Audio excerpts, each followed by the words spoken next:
지금 스마트폰 뱅킹 켜놓고 이체 메모란에 생활비 혹은 용돈이라고 적고 계십니까? 당장 그 손 멈추십시오. 그 메모 한 줄이 여러분을 지켜주는 방패가 아니라 국세청 직원에게 여기 세금 더 걷어가세요 하고 손짓하는 증거가 될 수 있습니다. 안녕하십니까, 강도훈입니다. 오늘 영상 시작부터 좀 셉니다. 그만큼 상황이 심각하기 때문입니다. 요즘 유튜브를 보면 세무사님들이나 박사님들이 나와서 가족끼리 돈 보낼 때 이체 메모 꼼꼼히 남기세요. 그러면 세무조사 피할 수 있습니다. 이렇게 가르치더군요. 제가 현직에서 수백억 자산가들 세무 방어해주면서 느낀 게 뭔지 아십니까? 저런 순진한 조언이 사람 잡는구나 하는 겁니다. 여러분, 국세청 시스템을 너무 만만하게 보시는 겁니다. 이체 메모에 생활비라고 적으면 국세청 AI가 아이고 생활비구나 하고 넘어갈 것 같습니까? 천만의 말씀입니다. 오히려 그 메모가 나중에 여러분 발목을 잡는 결정적인 족쇄가 됩니다. 오늘 저는 착한 교과서 같은 소리 안 합니다. 이체 메모 따위가 아니라 국세청 슈퍼컴퓨터도 피해가는 강남 부자들의 진짜 현금 흐름 기술을 알려드리겠습니다.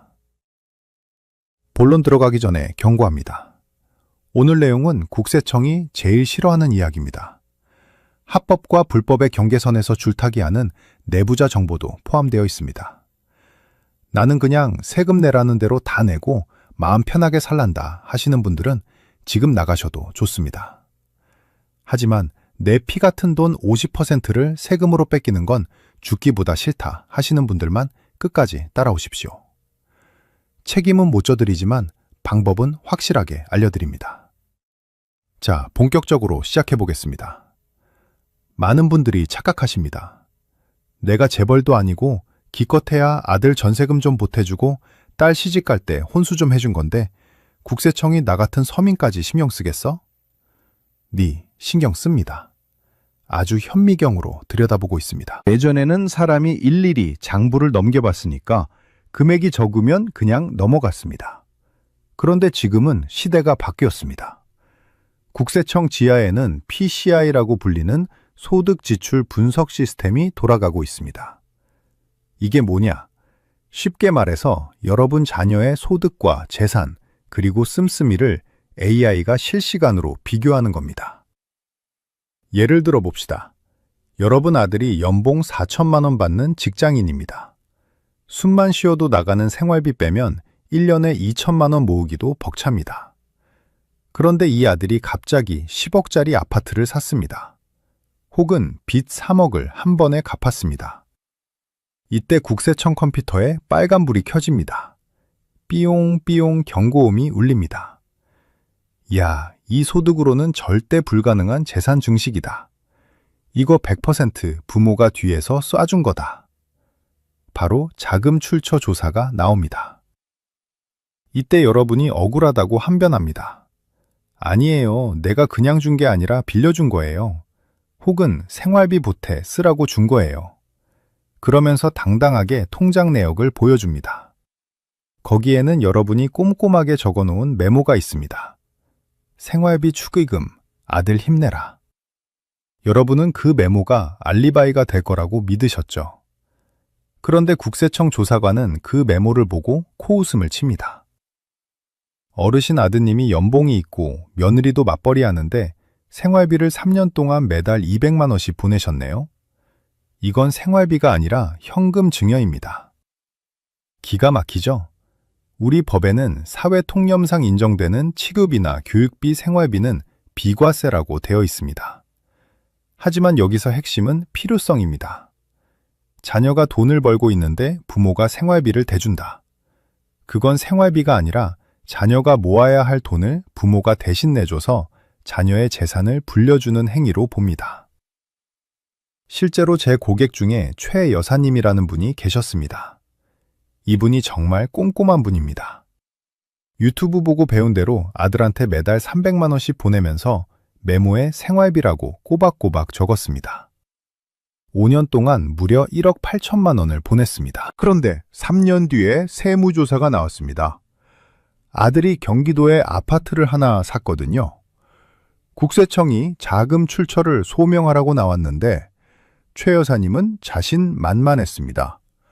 메모 다 적어놨으니까요. 결과가 어떻게 됐을까요? 증여세 본세에다가 신고 안 했다고 무신고 가산세 20% 붙고 늦게 냈다고 납부지연 가산세까지 붙어서 거의 5천만 원 가까운 돈을 세금으로 토해냈습니다. 최 여사님이 땅을 치고 후회하면서 저한테 하신 말씀이 있습니다. 대표님, 내가 메모만 안 남겼어도 오리발이라도 내밀어 볼 텐데 내 손으로 생활비라고 적어놔서 빼도 박도 못했습니다. 이게 현실입니다. 여러분이 적는 그 메모가 때로는 여러분의 목을 조르는 자백이 됩니다. 차라리 아무것도 안 적혀 있으면 빌려준 돈이라고 우기거나 다른 핑계를 댈 여지라도 있는데 꼬리표를 달아놓으면 변명의 여지가 사라집니다. 그리고 더 무서운 게 뭔지 아십니까? 바로 FIU, 금융정보분석원이라는 곳입니다. 국세청보다 더 무서운 곳이 여기입니다. 여러분이 은행 가서 1천만 원 이상 고액 현금을 입금하거나 출금하면 그 사실이 자동으로 보고됩니다. 김 박사님 영상 보니까 현금으로 뽑아서 주면 위험하다, 계좌이체가 낫다 하시던데 반은 맞고 반은 틀린 이야기입니다. 계좌이체는 기록이 100% 남으니까 국세청이 책상에 앉아서 클릭 한 번이면 다 봅니다.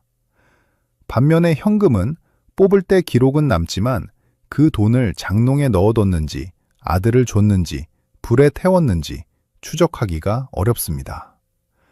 그래서 진짜 부자들은 계좌이체 안 합니다. 무식하게 한 번에 1억 원씩 뽑지도 않습니다. 국세청과 금융정보분석원의 감시망을 피해서 아주 은밀하게 현금을 세탁해서 넘겨줍니다. 오늘 제가 그 방법을 알려드리려고 나온 겁니다. 메모 남기라는 순진한 소리는 잊으십시오. 지금부터는 전쟁입니다. 국세청이라는 창과 여러분의 자산을 지키려는 방패의 싸움입니다. 이 싸움에서 이기려면 그들의 시스템을 역이용해야 합니다. 자, 그렇다면 도대체 어떻게 줘야 안전한가? 이체 메모도 안 되고 그냥 줘도 안 되고 방법이 있기는 한 거냐? 답답하시죠? 있습니다. 국세청 AI도 헷갈리게 만들고 세무조사관이 와도 법적으로 문제 삼을 수 없는 확실한 우회로가 있습니다. 단순히 차용증 써라, 공증받아라 이런 뻔한 이야기 하려는 게 아닙니다. 은행 ATM 기계를 이용하는 시간차 공격부터 부모님 명의의 신용카드를 활용한 생활비 방어술, 그리고 아들을 건너뛰고 손주에게 다이렉트로 쏘는 격세 증여 기술까지. 지금부터 제가 풀어드릴 보따리는 세무사들이 밥그릇 뺏길까봐 쉬쉬하는 내용들입니다. 아마 이 영상 나가고 나면 저 욕하는 세무사들 많을 겁니다. 그래도 상관없습니다. 저는 여러분 편이니까요. 지금 메모지 꺼내십시오. 그리고 뜬구름 잡는 소리 말고 당장 내일 아침부터 써먹을 수 있는 행동 지침을 적으십시오. 첫 번째로 알려드릴 기술은 바로 현금 인출의 법칙, 일명 ATM 쪼개기 기술입니다. 이 기술만 알아도 여러분은 국세청 감시망에서 투명 인간이 될 수 있습니다. 자, 이제 본격적인 기술 들어갑니다. 첫 번째, 국세청 레이더를 피하는 ATM 쪼개기 기술입니다. 앞서 제가 1천만 원 이상 현금 거래는 금융정보분석원에 보고된다고 말씀드렸죠? 이걸 고액 현금 거래 보고제도 CTR이라고 부릅니다. 그러니까 은행 창구 가서 직원한테 5천만 원 뽑아주세요 하면 바로 국세청에 저 여기 있습니다 하고 신고하는 꼴입니다. 그럼 어떻게 해야 하느냐? 기준선인 1천만 원을 건드리지 않으면 됩니다.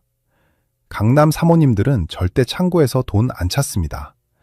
운동 삼아 동네 마실 나가듯이 ATM 기계로 갑니다. 그리고 하루에 딱 300만 원에서 500만 원 사이만 뽑습니다.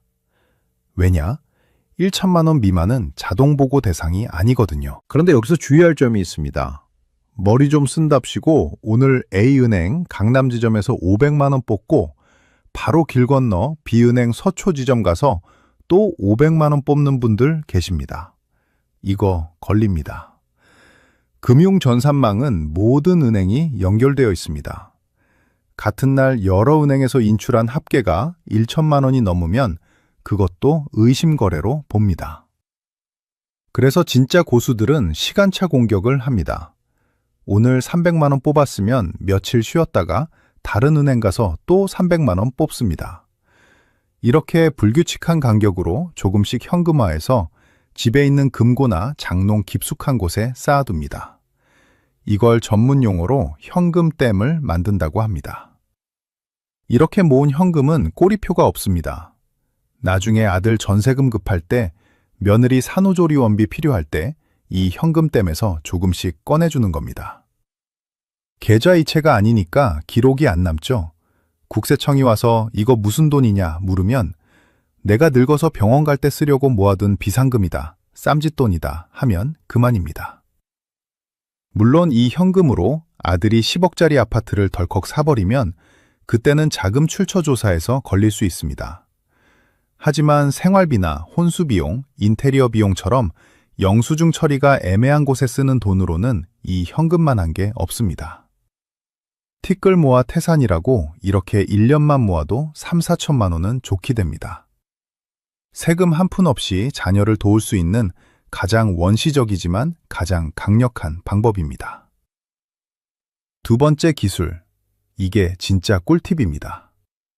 현금 뽑으러 다니기 귀찮고 무서운 분들을 위한 생활비 카드의 비밀입니다. 자녀들 살림 팍팍한 거 돕고 싶은데 매달 돈으로 보내면 증여세 나온다고 했죠? 그래서 많은 분들이 꼼수를 씁니다. 엄마 카드를 자식한테 주는 겁니다. 야, 이걸로 마트 가서 장도 보고 애들 학원비도 긁고 주유도 해라. 아빠가 결제해 줄게. 이거 국세청이 알까요? 모를까요? 결론부터 말씀드리면 적당히 쓰면 모릅니다. 국세청이 대한민국 모든 신용카드 사용 내역을 실시간으로 감시할 수는 없습니다. 부모님 명의 카드로 마트에서 콩나물 사고 주유소에서 기름 넣은 것까지 일일이 이건 누가 쓴 거지? 하고 따지지는 않는다는 겁니다. 그런데 여기서 선을 넘는 분들이 꼭 계십니다. 엄마 카드로 백화점 가서 명품 가방을 긁습니다. 혹은 며느리가 성형외과 가서 몇백만 원을 긁습니다. 아니면 자녀들이 해외여행 가서 면세점에서 시원하게 긁습니다. 이러면 걸립니다. 국세청 시스템은 패턴을 봅니다. 70대 노인이 갑자기 젊은 사람들이 가는 힙한 레스토랑에서 밥을 먹고 산부인과 결제를 하고 키즈 카페를 간다. 이상하죠? 생활 반경과 소비 패턴이 확 달라지면 바로 의심합니다. 그래서 생활비 카드를 줄 때는 원칙이 있어야 합니다. 첫째, 생필품 위주로만 써라. 마트, 병원, 약국, 주유소 같은 곳은 누가 써도 티가 안 납니다. 둘째, 사치품이나 고가 결제는 절대 금물이다. 셋째, 생활 반경을 맞춰라. 부모님이 서울 사는데 카드는 맨날 부산에서 긁힌다. 이건 대놓고 증여입니다. 실제로 제 고객 중에 박 사장님이라는 분이 계셨습니다. 이분이 아들한테 법인카드를 줬다가 세무조사 맞았습니다. 아들이 그 카드로 주말마다 골프 치고 호텔 뷔페 가고 여자친구랑 여행 다니면서 썼거든요. 국세청이 바로 잡아냈습니다. 업무 연관성 하나도 없다고요. 결국 법인세 추징당하고 아들은 소득세 폭탄 맞았습니다. 하지만 반대로 김 여사님은 현명했습니다. 며느리한테 본인 명의 체크카드를 주면서 딱 잘라 말했습니다. 이걸로 손주 기저귀, 분유, 이유식만 사라고요.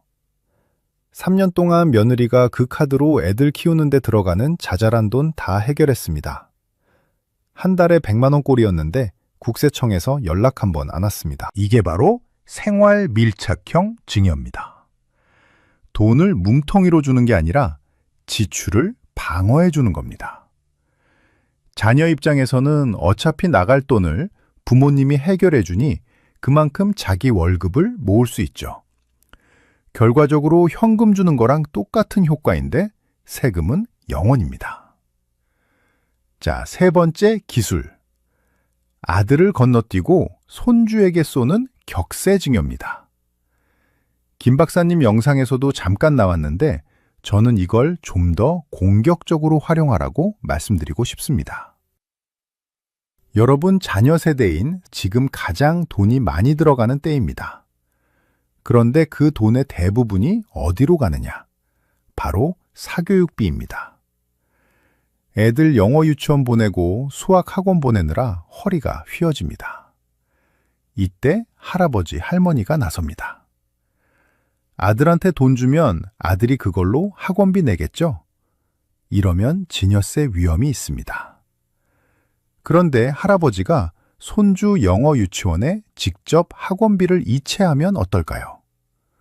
혹은 손주 계좌로 교육비 명목으로 돈을 쏘면요. 우리 세법에는 피부양자의 교육비는 비과세라는 조항이 있습니다. 물론 원칙적으로는 부모가 낼 능력이 있으면 할아버지가 내주는 건 증여입니다. 하지만 현실적으로 할아버지가 손주 학원비 내줬다고 세무조사 나와서 세금 때리는 경우 거의 못 봤습니다. 단 조건이 있습니다. 그 돈이 진짜 교육비로 쓰여야 합니다. 손주 통장에 넣어줬는데 그걸로 주식을 샀다거나 적금을 들었다면 그건 증여입니다. 하지만 학원비 납입 고지서가 있고 실제로 그 학원으로 이체된 내역이 있다면 국세청도 사회상규상 용인해 줍니다.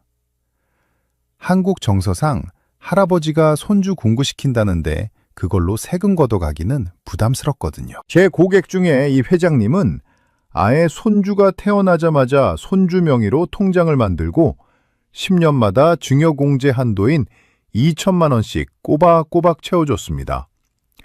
그리고 그 돈으로 손주가 대학 갈 때 등록금 내고 유학 갈 때 비행기표 끊었습니다. 아들한테 줬으면 증여세 내고 또 아들이 손주 줄 때 증여세 냈을 텐데 다이렉트로 가니까 세금도 아끼고 손주한테 멋진 할아버지 소리 듣고 일석이조였습니다. 자, 정리해 봅시다. ATM으로 조금씩 뽑아서 현금댐을 만들어라. 부모님 카드로 생필품만 긁게 해라. 손주 교육비는 직접 쏴라. 이 세 가지만 잘 섞어서 써도 1년에 수천만 원은 티 안 나게 지원해 줄 수 있습니다. 그런데 말입니다. 이렇게 자잘한 돈 말고 진짜 억 단위 큰 돈을 줘야 할 때는 어떡합니까? 아들이 집 산다고 3억만 해달라는데 현금으로 3억을 어떻게 뽑습니까? 카드로 3억을 어떻게 긁습니까? 이건 불가능하죠. 이때 필요한 게 바로 김 박사님도 말씀하신 차용증입니다. 그런데 김 박사님은 그냥 차용증 쓰고 이자 줘라 하고 끝내셨더군요. 저는 현장에서 뛰는 사람입니다. 그렇게 교과서대로만 했다가는 나중에 국세청 조사관한테 영혼까지 털립니다. 요즘 국세청 트렌드는 차용증 종이 쪼가리 자체를 안 믿는 겁니다. 가족끼리 짜고 쳤다고 봅니다. 그래서 확실한 디지털 증거와 안전장치를 심어둬야 합니다. 다음 파트에서는 국세청 조사관이 보자마자 꼬리 내리고 돌아가는 무적의 차용증 스킬, 그리고 자금 출처 조사 나왔을 때 당황하지 않고 대처하는 실전 매뉴얼을 공개하겠습니다. 지금까지 알려드린 건 잔기술이었다면 이제부터는 필살기입니다. 집중력 흐트러지지 마십시오. 자, 억 단위 큰돈이 오갈 때 쓰는 필살기, 차용증입니다. 많은 분들이 문방구에서 파는 차용증 양식 사다가 대충 적고 도장 찍으면 끝인 줄 아십니다. 그거 휴지 조각입니다. 국세청 조사관이 바보입니까? 짜고 치는 고스톱인 거 다 압니다. 세무조사 나왔을 때 차용증 내밀면 조사관이 첫 마디가 뭔지 아십니까? 이거 언제 작성하셨습니까? 입니다. 어제 급하게 작성해서 잉크도 안 마른 거 다 압니다. 그래서 작성 시점을 증명하는 게 핵심입니다. 김 박사님 영상에서는 이메일로 보내라, 우체국 확정일자 받아라 하시더군요. 네, 좋은 방법입니다. 하지만 저는 한 단계 더 나아갑니다. 저는 고객들에게 공증 변호사 사무실 갈 돈 아끼지 말라고 합니다. 가족 간에 수억 원이 오가는데 변호사 공증비 몇십만 원 아깝습니까? 공증을 받아두면 법적으로 제3자가 이 날짜에 이 문서가 존재했다는 걸 증명해 주는 겁니다. 국세청도 공증받은 문서는 의심 못합니다. 가장 강력한 방패입니다. 만약 공증비가 정 아깝다면 인터넷 등기소에 가서 확정일자라도 받으십시오. 집 계약할 때만 확정일자 받는 거 아닙니다. 차용증 같은 사문서도 몇백 원이면 확정일자 찍어줍니다. 이 도장 하나가 있고 없고가 나중에 수천만 원 세금을 가릅니다.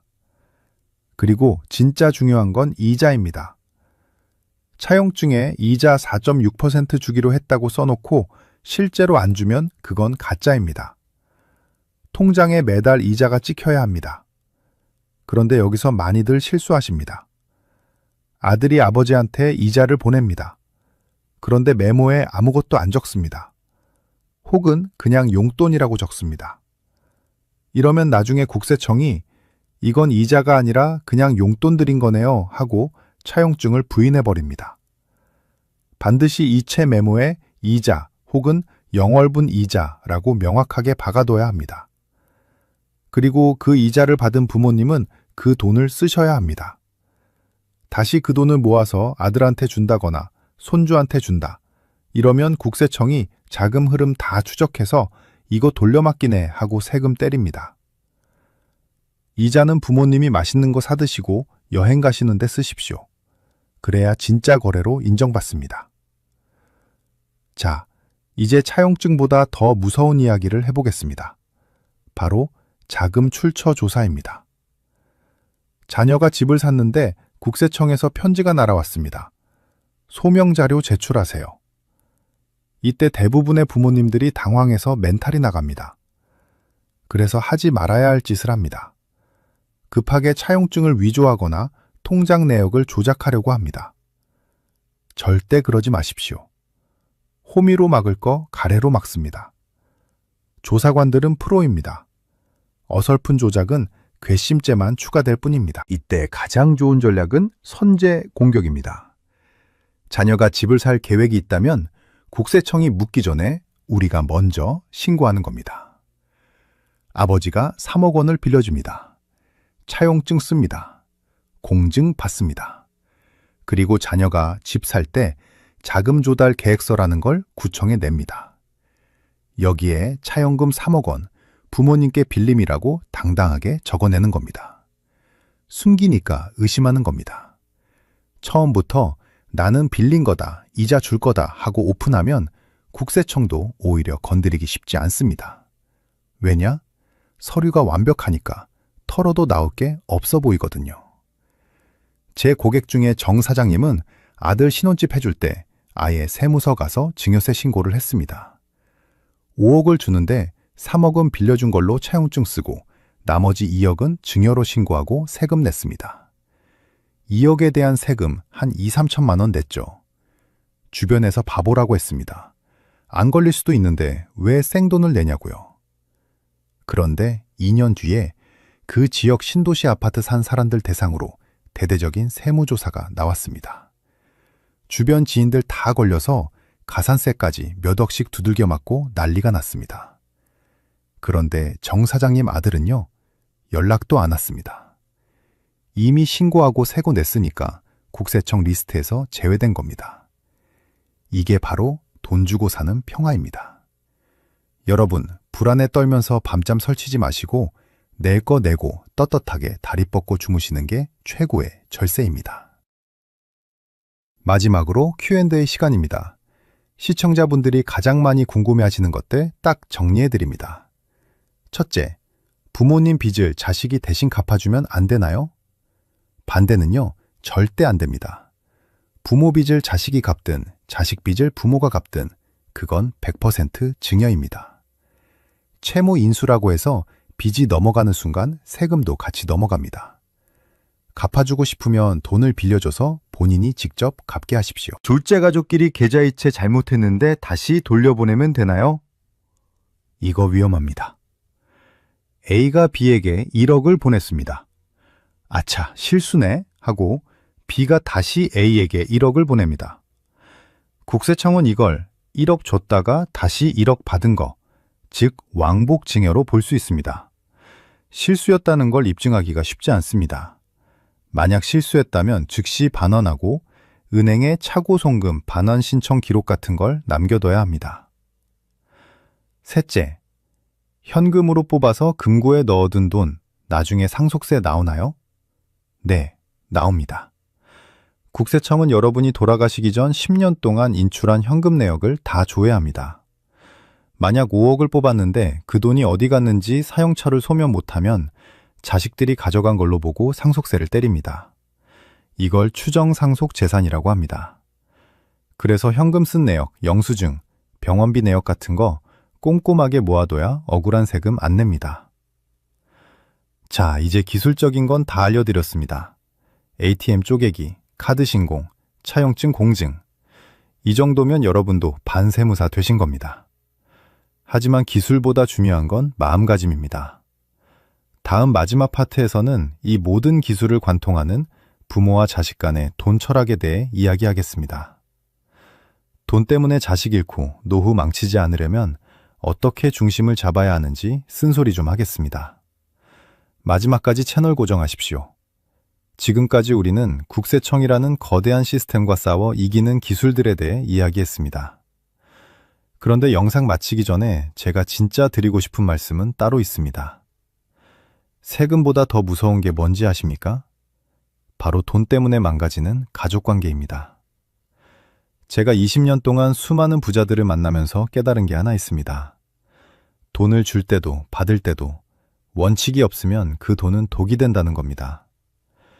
자식한테 세금 안 내게 해주려고 온갖 꼼수 써서 몰래 현금 주고 차명 계좌 쓰고 그러다 걸려서 가산세 폭탄 맞고 집안 분위기 박살나는 경우 수없이 봤습니다. 부모님들 자식 사랑하는 마음 제가 왜 모르겠습니까? 내 새끼 집 한 칸 마련해주고 싶고 기죽지 않게 해주고 싶은 게 부모 마음이죠. 하지만 그 사랑이 법을 어기고 원칙을 무너뜨리는 방식이어선 안 됩니다. 자식에게 떳떳한 부모가 되십시오. 야, 아빠가 국세청 몰래 너한테 돈 줄게. 아무한테도 말하지 마라. 이게 자식 교육에 좋을까요? 아닙니다. 오히려 자식에게 편법을 가르치고 공짜 심리를 심어주는 꼴입니다. 차라리 당당하게 말하십시오. 아들아, 내가 너 도와주고 싶은데 세금이 이만큼 나오더라. 우리 정정당당하게 세금 내고 떳떳하게 받자. 혹은 아빠가 빌려줄 테니까 차용증 쓰고 이자 꼬박꼬박 내라. 그게 네가 세상 사는 법을 배우는 수업료다. 이렇게 가르친 자식은 돈 귀한 줄 알고 부모님 고마운 줄 압니다. 그런데 뒤로 몰래 받은 자식은 그 돈을 공돈으로 알고 흥청망청 쓰다가 결국엔 더 큰 돈 달라고 손 벌리게 됩니다. 세금 몇 푼 아끼려다 자신 농사 망치는 지름길입니다. 여러분, 국세청 시스템은 날이 갈수록 진화합니다. 오늘 제가 알려드린 ATM 쪼개기 같은 기술도 언젠가는 막힐 수 있습니다. 영원한 비밀은 없습니다. 가장 안전한 절세는 법 테두리 안에서 미리 준비하는 겁니다. 오늘 당장 자녀분들과 식사 자리 한번 만드십시오. 그리고 솔직하게 터놓고 이야기하십시오. 우리 집 재산 상황이 이렇고 내가 너를 어디까지 도와줄 수 있는지, 그리고 그 과정에서 세금 문제는 어떻게 해결할 것인지. 가족이 머리를 맞대고 공부하고 준비하면 세금 폭탄 피할 수 있습니다. 마지막으로 당부드립니다. 오늘 영상 보고 나서 에이 몰라 복잡해 그냥 현금으로 줘버려 하고 귀 닫지 마십시오. 무지가 가장 큰 세금입니다. 몰라서 낸 세금만큼 억울한 게 없습니다. 지금 바로 구독 버튼 누르시고 앞으로 제가 올려드릴 영상들 꾸준히 챙겨보십시오. 금융, 세금, 부동산, 여러분의 노후를 지키는 모든 지식을 제가 가장 쉽고 가장 독하게 떠먹여드리겠습니다. 오늘 내용이 도움되셨다면 주변 친구분들에게도 공유해 주십시오. 야, 이체 메모 함부로 쓰지 마라. 큰일 난단다. 하고 알려주십시오. 좋은 정보는 나눌수록 내 자산이 됩니다. 댓글창에 여러분의 다짐 한마디 남겨주십시오. 나는 내 돈 떳떳하게 지킨다. 여러분이 적는 그 한 줄이 국세청도 뚫지 못하는 가장 강력한 방패가 될 겁니다. 지금까지 여러분의 금융 멘토 강도훈이었습니다. 현명하게 준비하고 당당하게 누리십시오. 감사합니다.